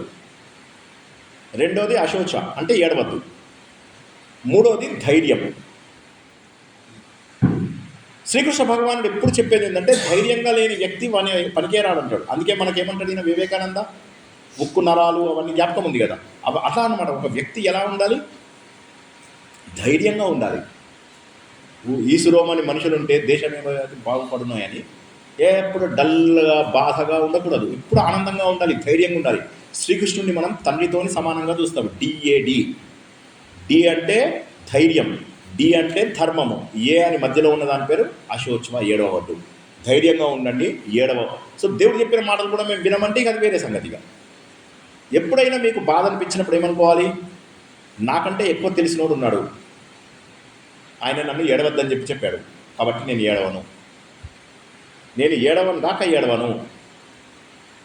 అది గుర్తుంచుకోండి. ఎంత కష్టం వచ్చినా ధైర్యంగా ఉన్నామని చెప్పేటటువంటి ఒకే ఒక ధర్మం హిందూ ధర్మంలో ఉన్నంత విశిష్టత ఇక ఏ ధర్మంలో లేదు. ఇలా చెప్పేది ఏ మతం లేదు. నువ్వు పాపాత్ముడివి, నువ్వు ఇది, నువ్వు అది, ఎన్ని మనం వింటాం, తెలుసు కదా. సో ఇవన్నీ ఏంటంటే వేరే ధర్మాలలో చెప్పేటటువంటిది కాకుండా మన ధర్మంలో ఎప్పుడు కూడా నువ్వు చైతన్య స్వరూపుడివి, ఆనంద స్వరూపుడివి, గొప్పవాడివి అనే చెప్తారు. మన ధర్మం లోపల దేవుణ్ణి పూజించడం ఎంత సులభం తెలుసా? జస్ట్ సింపుల్గా దేవుణ్ణి ఒక బొమ్మ పెట్టుకొని పూజిస్తావా? పూజించు. రామరామ అంటావా? అనొచ్చు. ఒక యంత్రం వేస్తారు. యంత్రం అని విన్నారా ఎప్పుడైనా? యంత్రం అని ఉంటుంది. ప్రతి దేవుడికి ఒక జామెట్రికల్ రిప్రజెంటేషన్ ఉంటుంది. ఆ యంత్రం వినొచ్చు. యంత్రం రూపంలో పూజించుకోవచ్చు. యంత్రంలో చాలా అద్భుతం, శ్రీచక్రం. ఇక తర్వాత ఏంటంటే మన శరీరంలోనే కుండలిని అని ఉంటుంది అన్నమాట. ఈ కుండలిని ఎట్లుంటే ఒకసారి కొద్దిగా జాగ్రత్తగా వినండి. అయిపోయింది, దగ్గరికి వచ్చింది. ఇంకో 5-10 మినిట్స్లో మంచిగా మనం ఊహించుకుంటాం. కొద్దిగా గట్టిగా పట్టుకోండి. మన శరీరంలోనే ధ్యానం చేయడం ద్వారా ఏమవుతుందంటే కుండలిని, ఇక్కడ చూడండి అందరూ, ఇది మన వెన్నెముక అనుకోండి. ఇక్కడి నుంచి ఇక్కడి వరకు కుండలిని శక్తి ప్రవహిస్తుంది. మనం చేసిన పాపాలు, కొన్ని కోట్ల జన్మలలో చేసిన పాపాలు, కోట్ల జన్మలలో చేసిన పుణ్యాలు, ఇందాక చెప్పిన కారణ శరీరంలో ఉన్నవన్నీ దీనికి అతుక్కుంటాయి. మీరు ఒక వ్యక్తికి సేవ చేశారు, ఇక్కడి నుంచి పాపం కలుగుతుంది. మీరు దేవుణ్ణి పూజించారు, పాపం కలుగుతుంది.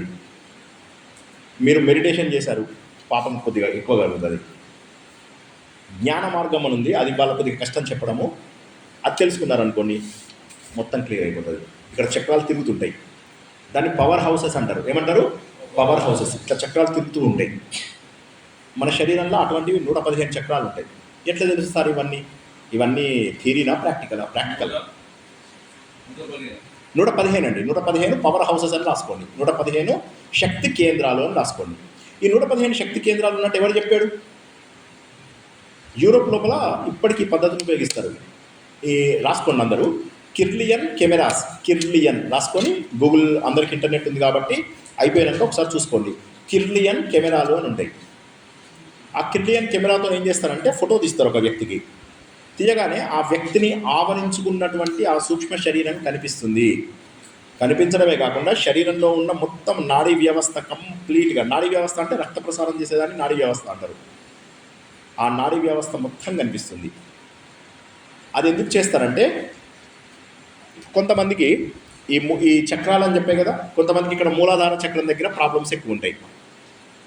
వాళ్ళకి లైంగిక ప్రాబ్లమ్స్ ఎక్కువ వస్తాయి. స్వాదిష్టాన చక్రం దగ్గరికి వస్తారు, వాళ్ళకి యూరినరీ ఇన్ఫెక్షన్స్ ఎక్కువ వస్తాయి. ఇంకొద్దిగా పైకి వస్తారు, బొట్టు దగ్గరికి వస్తారు, దాన్ని మణిపూరక చక్రం అంటారు. వాళ్ళకి అరగడాలు తగ్గిపోతాయి. కొంతమందికి చిన్నప్పుడే హార్ట్లో కొన్ని కంప్లైంట్స్ వస్తాయి, అది అనాహత చక్రం ప్రాబ్లం అని అంటారు. కొంతమందికి చిన్నప్పటి నుంచే విశుద్ధి చక్రం ప్రాబ్లం ఉంటుంది, గొంతు దగ్గర దగ్గు వస్తుంది, మంచిగా మాట్లాడలేరు, ఇవన్నీ అది విశుద్ధి చక్రం ప్రాబ్లం. కొంతమందికి తలకాయ నొప్పులు బాగా వస్తాయి, బ్రెయిన్ హ్యామరేజ్ అవన్నీ అవుతాయి. ఇక్కడున్న ఆజ్ఞాచక్రం ప్రాబ్లం వస్తుంది. ఈ చక్రాల ఈ ఫోటో తీస్తారు అన్నమాట వాళ్ళు. ఇప్పుడు మన డాక్టర్స్ కనుక్కున్నవి ఒక 40-50 యాంటీబయాటిక్లు కనుక్కున్నారు వాళ్ళు. ఎక్కువ కనుక్కోలేదు, డాక్టర్స్ కనుక్కున్నవి కొన్నే, ప్రపంచంలో కనుక్కోనివి ఎక్కువ ఉన్నాయి. అప్పుడు ఏం చేస్తారంటే యూరోప్ లోపల ఫోటో తీస్తారు. ఫోటో తీసిన తర్వాత ఏం చేస్తారు, అక్కడ ఎక్కడ ఎక్కువ ఇన్ఫెక్షన్ ఉందో తెలుస్తుంది. ఇన్ఫెక్షన్ అంటే ఏదో ఒక నల్ల ప్యాచ్ లాగా వస్తుంది అన్నమాట. మనం ఎక్స్రే తీస్తాం కదా, అట్లా అనుకోండి కొద్దిసేపటికి అర్థం కావడానికి. అప్పుడు వాళ్ళు ఏం చేస్తారంటే ఆ ప్రదేశాన్ని టార్గెట్ చేసి ఎక్కువ ఇంజెక్షన్స్ ఇస్తారు. ఇది యూరోప్లో ట్రీట్మెంట్ మెథడాలజీ. ఎక్కడి నుంచి వచ్చిందయ్యా? మన హిందూ మతం నుంచి వచ్చింది. సో ఏంటంటే దురదృష్టము, మనం తప్ప అందరూ వాడుకుంటున్నారు. మన మతంలో ఉన్న గొప్పతనం ఏమో మనం గుర్తించాం. సో కాబట్టి ఏంటంటే ప్రతి వ్యక్తి కూడా చిన్నగా ఉంటాడు, మెల్లమెల్లగా పెద్దగా అవుతాడు, భార్య పిల్లలు, తర్వాత తెల్ల జుట్టు వస్తుంది, తర్వాత పడిపోతాడు. ఇది ప్రతి ఒక్కడు కూడా గుర్తించాలి. ఒక రాత్రి తర్వాత ఒక పగలు, వసంత ఋతువు తర్వాత గుండ్రగా తిరిగి శిశిర ఋతువు రావాల్సిందే. సో ఇదంతా కూడా ఒక సైకిల్. అదేవిధంగా ఎప్పుడైతే నేను జీవితంలో చాలా బాగున్నానో, 40 ఏళ్ళు వచ్చినప్పుడు జనరల్గా జనాల జీవితం చాలా బాగుంటుంది. డబ్బు, ఆరోగ్యం, పిల్లలు, భార్య అందరు బాగానే ఉంటారు. అక్కడి నుంచి కొద్దిగా డౌన్ అవుతూ ఉంటుంది లైఫ్. అప్పుడు ఏమర్థం చేసుకోవాలంటే నేను ఇప్పుడు మోక్ష మార్గంలోకి వెళ్ళవలసిన అవసరం ఉంది అని తెలుసుకోవాలి. ఇది ఒక్క హిందూ మతం. మళ్ళీ ఒకసారి చెప్తున్నాను, హిందూ మతంలో ఇవి చెప్పిన పాయింట్లు ఇంకా ఏ మతంలో చెప్పలేదు, ఏ ధర్మంలో చెప్పలేదు. హిందూ ధర్మం, సనాతన ధర్మం, వైదిక ధర్మం, ఆర్ష ధర్మం, ఇలా రకరకాల పేర్లతో పిలిచేటటువంటి మన మహోన్నతమైనటువంటి వారసత్వం ఏదైతే ఉందో అది చెప్పేది ఏంటంటే, బాబు ఎంతసేపు కూడా పిల్లలు, మనవళ్ళు, మనవరాళ్ళు, ముని మనవళ్ళు అని అనుకోకు. ఏ క్షణంలో వీళ్ళందరినీ వదిలేసి వెళ్తావో తెలియదు. కాబట్టి వీటన్నిటికంటే కూడా అతీతమైనటువంటి దాన్ని ఒకదాన్ని తెలుసుకో అని 50 ఏళ్ళ తర్వాత ఏమవుతుందంటే సంఘానికి కొద్దిగా దూరం అవుతారు. అప్పటిదాకా నెట్వర్క్ బాగా పెంచుకుంటాం మనం, 50 ఏళ్ళ దాకా బాగా పెంచుకుంటాం. 50 ఏళ్ళ నుంచి మెల్లమెల్లగా దాన్ని వానప్రస్థము అంటాము. బ్రహ్మచర్యం చెప్పాము, గృహస్థాశ్రమం చెప్పాము. 3వ ఆశ్రమం పేరు వానప్రస్థం. వానప్రస్థంలో భార్యాభర్త కలిసి అడవుల్లోకి వెళ్ళేవాళ్ళు పూర్వకాలం లోపల.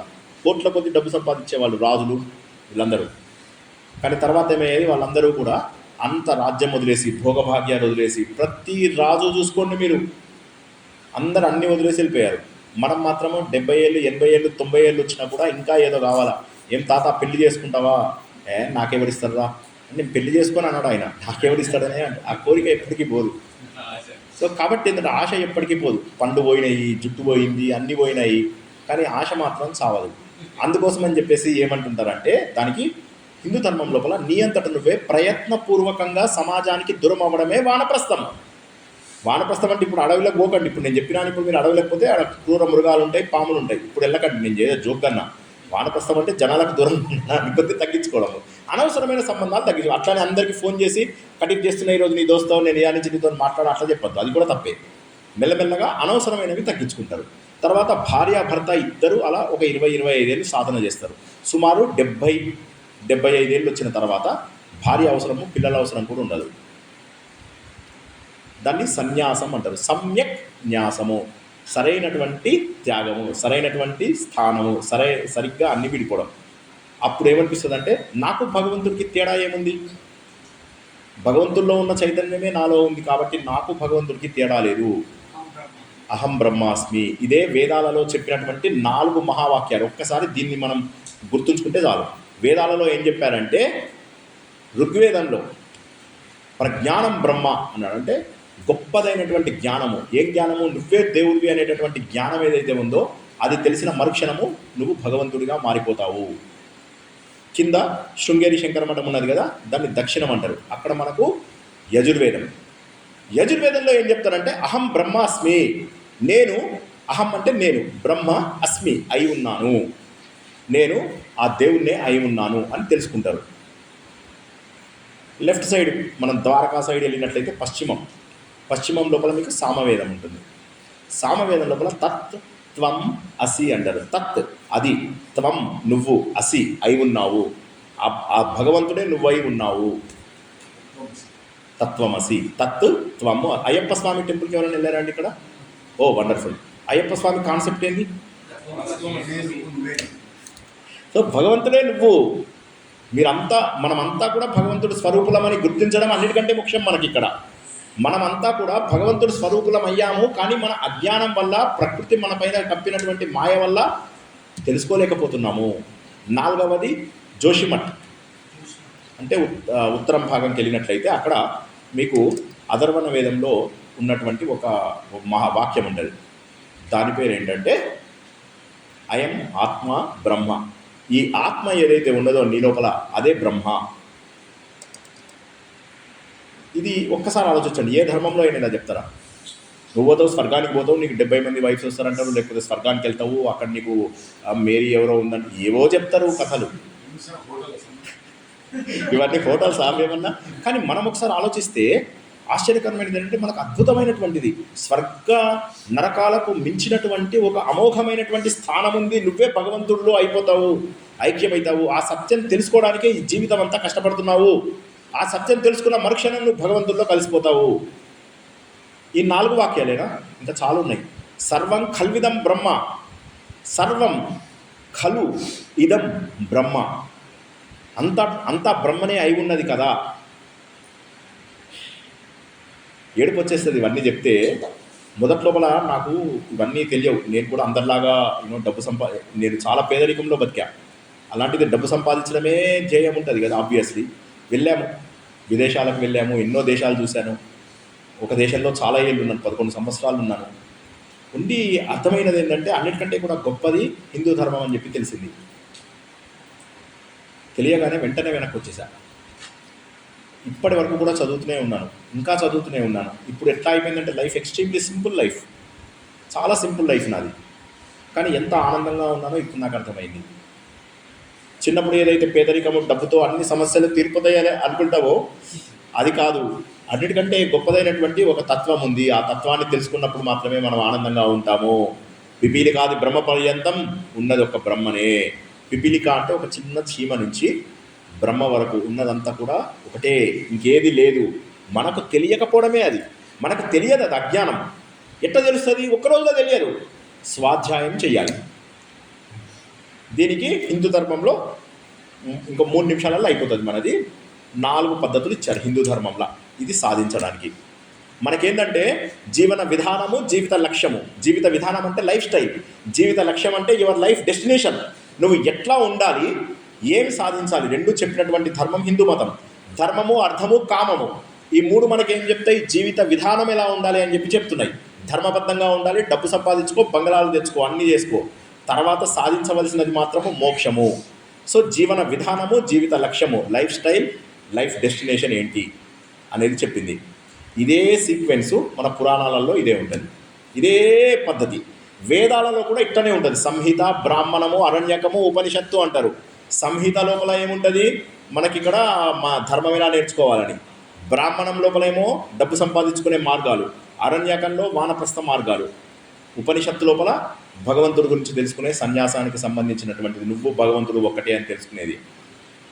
మన పుస్తకాలన్నీ ఇవే ఉంటాయి. కాబట్టి మీరు గుర్తుంచుకోవాల్సింది ఏంటంటే, హిందూ ధర్మం నువ్వు ఎట్లా హిందువు అవుతావు? ధర్మము, అర్థము, కామము, మోక్షము సాధించే నేను బ్రహ్మచర్య, గృహస్థ, వానప్రస్థ సన్యాసాలలో ఉంటే నేను హిందువుని, అంతే, ఇంకా వేరేదేం లేదు. చివరగా ఇవి ఎలా సాధించాలి 4 రకాల పద్ధతులు ఇచ్చాడు. ఆ పద్ధతులు చెప్పుకొని ఈరోజు ముగించుకుందాం. మొదటి పద్ధతిని ఏమంటారంటే కర్మయోగం.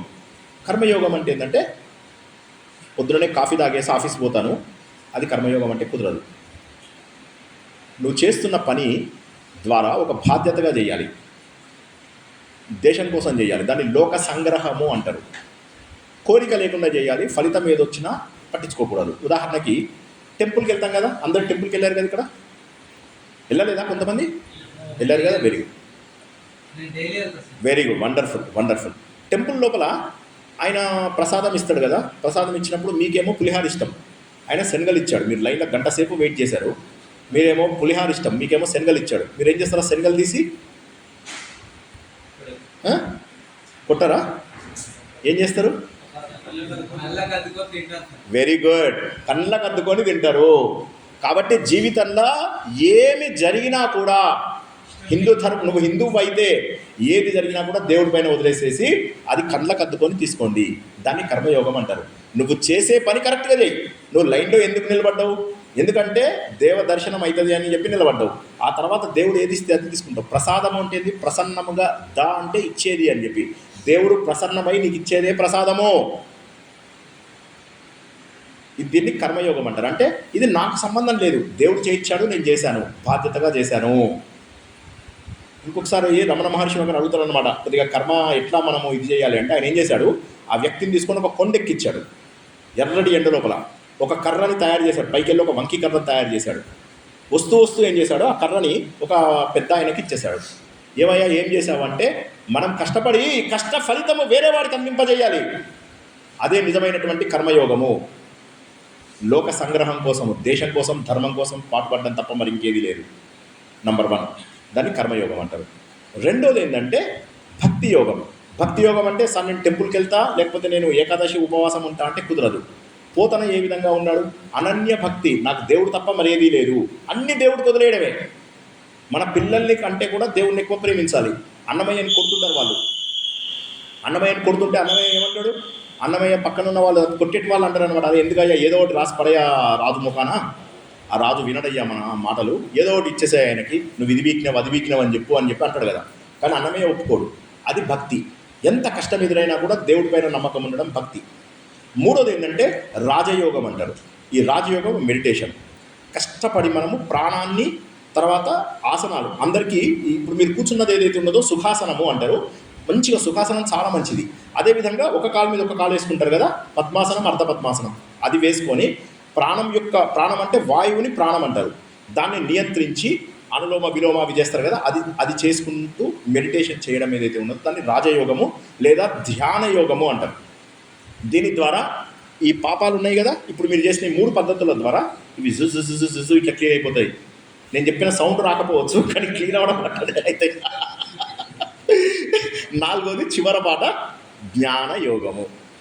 జ్ఞానయోగం అంటే ఏంటంటే నేను భగవంతుడి రూపాన్ని అని చెప్పి తెలుసుకోవడమే జ్ఞానయోగం. కాబట్టి ఇంత మహోన్నతమైనటువంటి మార్గంను మనకు భగవంతుడు అందించాడు. కాబట్టి ఉన్న సమయాన్ని సద్వినియోగపరుచుకుంటూ భగవంతుడి మార్గంలో వెళ్తూ హిందువుగా పుట్టినందుకు నిరంతరము గర్విస్తూ, ఇన్ని రకాలు ఎక్కడ ఉన్నాయి, science, technology, arts, philosophy, everything is there in this. ఇలా ఏకాత్మత స్తోత్రం చదువుతారా అండి మీరు అందరూ? ఏకాత్మత స్తోత్రం కొత్త కదా, ఓకే. శాఖలు అది ఏకాత్మత స్తోత్రం లోపల మొత్తం హిందూ మతం, మన హిందూ ధర్మం, మన భారతదేశం మొత్తం ఉన్నది. భారతం భాషలతో రమిస్తూ తరింపజేసేటటువంటి గొప్ప మతం ఇది. ఎప్పుడు వెలుగుతూ ప్రకాశవంతంగా ఆనందపడుతూ తరించేటటువంటి దేశంలో పుట్టినాం మనం హిందువులం. పాపము లేని, దోషము లేనటువంటి వ్యక్తులము. అటువంటి మహోన్నతమైనటువంటి ధర్మంలో పుట్టినందుకు ప్రతి నిమిషము గర్విస్తూ ఈ ధర్మంలో ఉన్నటువంటి విషయాలను ముందు తరాలకు కూడా తీసుకెళ్ళాలి. మనమే వదిలేస్తే ఆల్రెడీ ఇప్పటికే చాలా చూస్తున్నాము ఎన్ని రకాల దాడులు మన మీద జరుగుతున్నాయో. వీటన్నింటినీ ఎదుర్కొని ఈ ధర్మాన్ని ముందుకు తీసుకెళ్లాల్సిన బాధ్యత మనందరిపైన ఉంది. మీ అందరూ శ్రద్ధగా విన్నందుకు మాత్రము థ్యాంక్స్ చెప్పకూడదు, కానీ కృతజ్ఞతలు చెప్పాలనిపిస్తుంది. ఎందుకంటే ఇది చాలా డ్రై సబ్జెక్ట్ ఇది. కానీ నేను ఎలా చెప్పాలి అనుకున్నాను. మీ అందరి శ్రద్ధ చూస్తే చాలా సంతోషం వేసింది. ప్రభురాజ్ గారికి, వంశీ గారికి, అందరికీ కూడా కృతజ్ఞతలు. మీ అందరూ శ్రద్ధగా విన్నారు. మీ అందరికీ భగవంతుడి కృపా కటాక్షాలు తప్పక కలుగుతాయి. నా మాట నమ్మండి. ఇక జీవితంలో ఈరోజు డేట్ యాదించుకోండి. ఈ రోజు నుంచి ఎవ్వరు ఏడవము అని చెప్పి ప్రామిస్ చేసుకోండి. ఏడుస్తే కూడా ఎలాంటి ఏడుపు రావాలంటే ఆనంద బాష్పాలు రావాలి. హిందూ ధర్మాన్ని నువ్వు నిజంగా పాటిస్తున్నావంటే ఏడవద్దు, శ్రీకృష్ణుడికి ఎగైనిస్ట్గా పోవద్దు. అశోచ్వ మాశుచ ఈ రెండింటి మధ్యలో మన మొత్తం ధర్మం అంతా ఉంది. భగవంతుడు బోధ మొత్తం ఈ రెండింటి మధ్యలో ఉంది. కాబట్టి ఎప్పటికీ ఏడవము అనేటటువంటి సత్యాన్ని అందరూ గుర్తిస్తారని ఆశిస్తూ మరోసారి నమస్తే సదా వత్సలే మాతృభూమి. జై శ్రీరామ్. అడగండి, ఏదో అనుభవారు గట్టిగా పట్టుకున్నారా? గట్టిగా పట్టుకోమంటే ఏమవుతుందంటే జనరల్గా మధ్య లోపల మనము కొన్ని వదిలేస్తుంటాం. ఇలా గట్టిగా పట్టుకొని అంటే చెయ్యి ఇట్లా బిగించి పెట్టుకుంటాం. బిగించి పట్టినప్పుడు ఏమవుతుందంటే ఇది మనల్ని ఒత్తిడి చేస్తుంది అన్నమాట. అందుకోసం గట్టిగా పట్టుకోండి అని చెప్పి మన ఆధీనంలో ఉంచుకుంటాం. కాన్సన్ట్రేషన్ తప్పకుండానే ఒకటి. ఇంకోటి ఏంటంటే శక్తి కేంద్రీకృతం అవుతుంది. ఎప్పుడైనా చూసుకోండి, మీకు ఈవెన్ మీకు బ్లడ్ ఇచ్చేటప్పుడు, బ్లడ్ తీసేటప్పుడు కూడా శక్తి కేంద్రీకరించుకుంటారు మీరు. అప్పుడు ఏమవుతుందంటే మీకు ఫోకస్ ఎక్కువ అవుతుంది. అది కాక మీకు ఇవాళ టైం లేదు, ఇక అన్నీ చెప్పలేను కానీ బట్ మీకు రాజయోగంలో కూడా అవి చాలా ఉపయోగపడతాయి.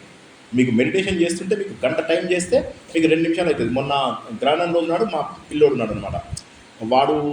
వాడికి కూర్చోబెట్టి చేయమన్నా, నాతో పాటు ధ్యానం చేయమన్నా. వాడు 1 అవర్ తర్వాత వచ్చి 5 మినిట్స్ చేశాను అనుకున్నాడట, కానీ చూస్తే 1 అవర్ అయిపోయింది. సో ఏదైతే ప్రశాంత చిత్తులై చేస్తారో ఆ టైం లోపల టైం అండ్ స్పేస్కి అతీతంగా వెళ్తారు. ఇది కొద్దిగా టఫ్ కాన్సెప్ట్. టైం అండ్ స్పేస్కి అతీతంగా వెళ్ళడం అనే దాన్ని ఏమంటారంటే దేశ కాలాతీత పరిస్థితులకు వెళ్ళడము. అదే దైవ స్థితి, దైవీ స్థితి, బ్రాహ్మీ స్థితి. అదంతా కూడా ఏంటంటే ఎప్పుడైతే మనము కాలమునకు దేశమునకు అతీతంగా ఉంటామో, ఉదాహరణకి మనం నిద్రపోతాం కదా, గాఢ నిద్రలో ఉన్నప్పుడు మనం ఎక్కడ పడుకున్నామో తెలియదు. రాయి మీద పడుకోవచ్చు, రప్ప మీద పడుకోవచ్చు, మోరి పక్కన పడుకోవచ్చు. మేము అయ్యప్ప స్వామి దర్శనానికి వెళ్ళినప్పుడు రోడ్డు మీద పడుకున్నాం. వీళ్ళందరికీ తెలిసి ఎట్లా కష్టపడి పడుకుంటామో మనం. మరి ఎందుకేం తెలియలేదు, రోడ్డు మీద పడుకున్నామని ఎందుకు తెలియలేదు? అదే బ్రాహ్మీ స్థితి, నిద్ర, గాఢ నిద్ర. ఈ ప్రపంచంలో 2 భగవంతుడు శాంపుల్గా చెప్పినవి మనకు. ఒకటేంటంటే గాఢ నిద్ర, కానీ అది ఆనందం అని తెలియదు మనకు, అజ్ఞానం. లేచిన తర్వాత తెలుస్తుంది, కానీ ఆ నిద్రలో ఉన్నప్పుడు తెలియదు మనకు అది గొప్ప స్థితి అని. రెండవది ఏంటంటే మైథునం, స్త్రీ పురుష కలయిక. అందులో కూడా ఏంటి, కొద్ది సెకండ్స్ మాత్రమే ఆనందం ఉంటుంది. ఈ 2 దేవుడిచ్చినటువంటి శాంపుల్స్. ఇది ప్రతి క్షణము, ప్రతి నిమిషము ఉన్నదంతా కూడా ప్రతి క్షణము అనుభవించడాన్ని ఏమంటారంటే నిరంతరము మెలకువగా ఉండగా అనుభవించడాన్ని సత్ చిత్ ఆనందం అంటారు. 2 శాంపుల్స్ ఇచ్చాడు దేవుడు. ఆ 2 శాంపుల్స్ గుర్తుంచుకోండి. అంతకంటే గొప్ప ఆనందం ఏదైతే ఉన్నదో భగవంతుడు భగవద్గీతలో చెప్తాడు, అర్జునా నేను నీకు జలాశయం ఇచ్చాను, నువ్వు చిన్న చిన్న వాటర్ కోసం కక్కుర్తి పడుతున్నావు, గ్లాసులో వాటర్ కోసం కక్కుర్తి పడుతున్నావు, అక్కడ పెద్ద జలాశయం ఇచ్చాను అంటాడు. Immense happiness is there out. You are supposed to invent it. You have to dig out the divinity within. అది గుర్తుంచుకోండి. మనలో ఉన్న దైవత్వాన్ని ఆవిష్కరించుకోవడమే హిందూ ధర్మం యొక్క గొప్పతనం. ఓకేనా? మాట్లాడిస్తే నేను రేపటిదాకా మాట్లాడతా. ఇక నన్ను జై మోక్షానికి ఇప్పుడు ఈ 4 మార్గాలు తప్పకుండా. మోక్షం లోపల కంటెంట్మెంటే వస్తుంది మనకు. మోక్షంలో వచ్చేదే కంటెంట్మెంట్, తృప్తి అక్కడే వస్తుంది మనకు. అల్టిమేట్ తృప్తి అక్కడే వస్తుంది. ఇవాళ చాలా తక్కువ సేపు చెప్పమని చెప్తే గంట సేపట్లో ముగించారు. అందరికీ కూడా జై శ్రీరామ్.